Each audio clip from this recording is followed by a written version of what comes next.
Welcome on Eye on South Asia. This is Anjali Sharma at the studio. We have a guest, Vivek Kamath. He's a violist with New York Philharmonic Orchestra here in New York. Welcome, Vivek. Welcome to the show. Thank you. What made you choose to become a musician?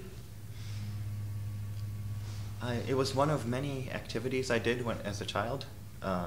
Played some sports, did Cub Scouts, various things. And I think it's what I eventually spent the most time doing and became most devoted to. And maybe in high school I decided that I didn't want any other life besides playing music.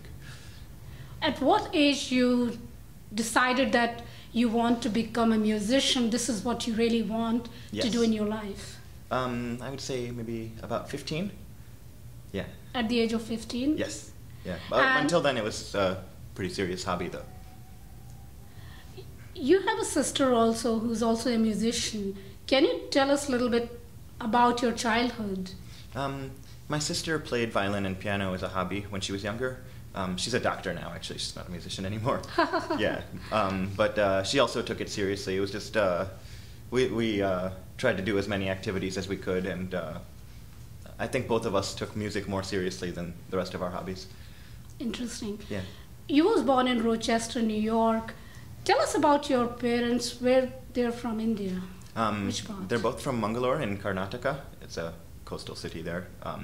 I haven't been there in a while, and I've heard it's changed a lot. It was somewhat of a smaller city at the time, but I heard it really exploded in the last 10 or 15 years. When was the last time you were in India? I went to Mumbai, sorry, in 2001. But the last time I was in Mangalore would have been in 1992. So that's been a while. Yeah. Do you speak, what language do you speak? Do you speak Hindi? Do you know Hindi? Or do you speak English or your mother tongue at home? I can speak a little bit of English, but we speak Konkani at home. It's my mother tongue. It's a dialect from many families in Mangalore speak that language. It's similar to Marathi, I would say. I can understand a little bit of that, even though I don't speak Marathi. Can you share some childhood memories with your sister when you were growing up? And do you have any fond memories of your childhood? Too numerous to list, but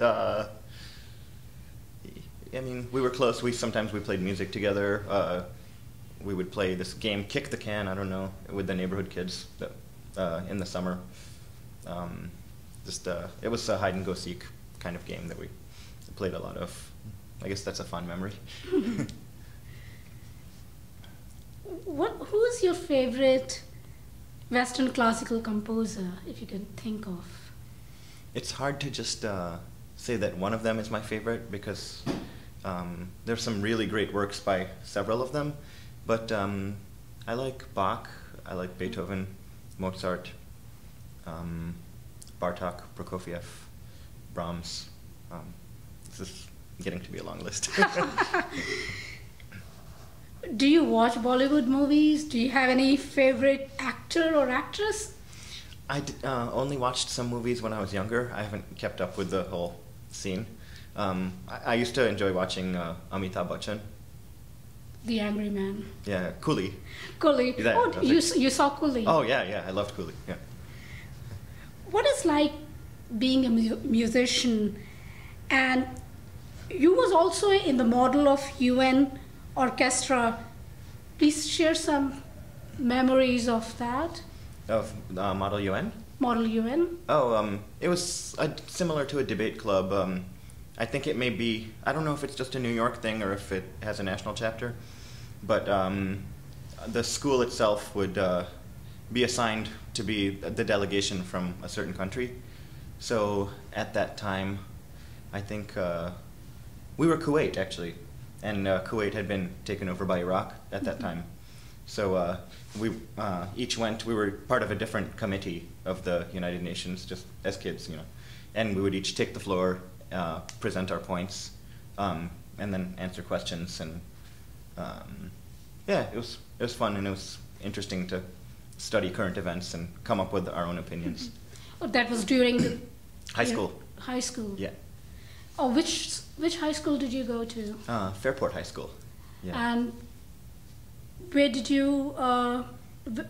What's your degree? Which did you go to Juilliard or? I studied at Juilliard later, just for 1 year. I studied at the Cleveland Institute of Music. It's part of the Case Western Reserve University in Cleveland. And I did my bachelor's degree in music performance there. If you had to choose between violin and viola, which one do you take in?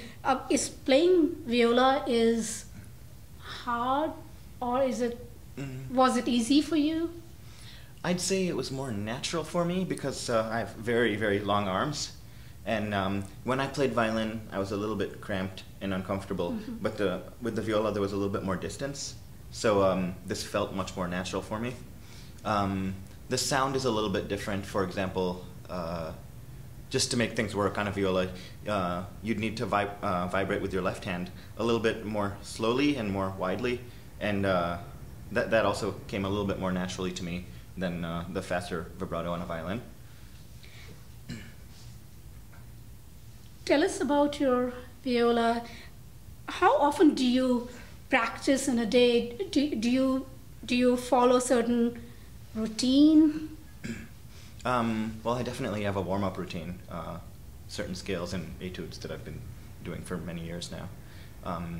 It's just when I wake up in the morning, I feel like I have to be acquainted with the instrument again, and it's very helpful to do something that I'm comfortable doing every day for the last many years, just to feel where everything is on the instrument again each day. When you know that you have a concert certain day, how do you prepare yourself? I like to pace myself. I maybe get a little bit of an earlier start. There are some people who are very good at cramming in the last minute. In academics as well, you know, people studying for tests, they'll do an all-nighter the night before. I like to start much further in advance if I can, depending on what the music is, but just improve a little bit each day rather than try to do the whole task all in one day, the day before. How do you keep the music fresh? I mean, can you talk about?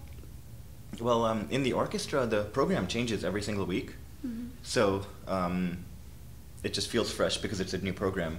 A lot of the music, then after playing it, we won't play it again for a few years. So when we come back to it after that time, it'll still be fresh. So far, I mean, for me, it's 15 years in. Maybe if I'm there for 30 years, I'll have to come up with more ideas on how to keep it fresh. But things feel fresh on their own already. How do you see your relationship with other musicians in the orchestra, New York Philharmonic? How do you see yourself after 15 years? Well, I'm not one of the young ones anymore. I have some very good lifelong friends there. Some of them that were very good friends before I even came to the orchestra. And then, actually, there are some people, even though I see them every single day, we say hello in the hallway, but I don't actually know them that well. I mean, there are many people I've never gone out to eat with on a tour or something, but it's 100 people. You can't know everybody really well. Have you ever played with other artists and orchestras? No, the New York Philharmonic was my first job. I've played in many different smaller chamber groups with many different people over the years. How was it when you play outside New York Philharmonic Orchestra? Is it?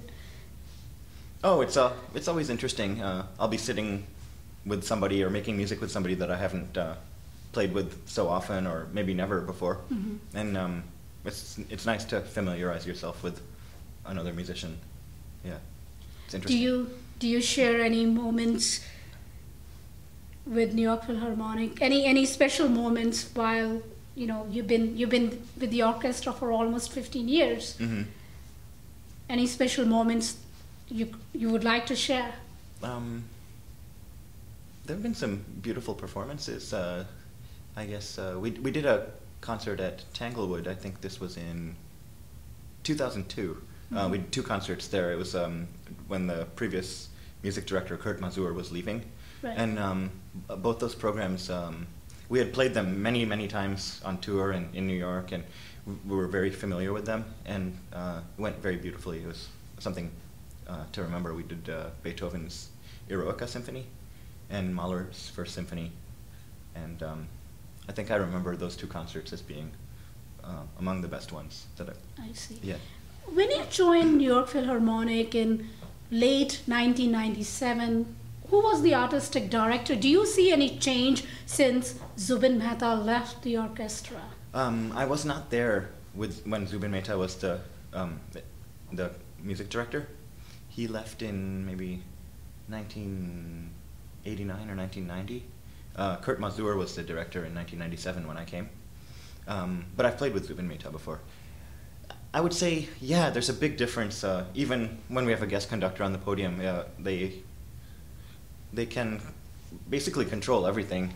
So what's ideal is when they let the musicians flow a little bit on their own, but also provide guidance. It's a balance. If they can try to control too much, then it's hard for us to be involved. And if they just let us flow and don't give us anything, then it can become a little bit chaotic. So yeah, the balance is the most important thing. Do you have any regrets of a concert where you think that you had not given your 100%? It's hard to always give 100%, and sometimes you could be sick, you could have a sore shoulder, or there's all kinds of things that could add up to something not being your very best. But after a while, they're a little bit like baseball games. You have one every night for a long, long time. So yeah, there are many nights where I may not have done the very best I could, and there's other times where I really did. So I think it's just best to give 100% every time to go out there. You also did a demo with Sting. Can you talk about that? Oh yeah, yeah, that was kind of fun. My older sister actually used to listen to his music all the time. Mm-hmm. Okay, thank you so much, Vivek. Thanks for coming. Thanks for having me. And thank you so much for watching us, and we'll see you next week.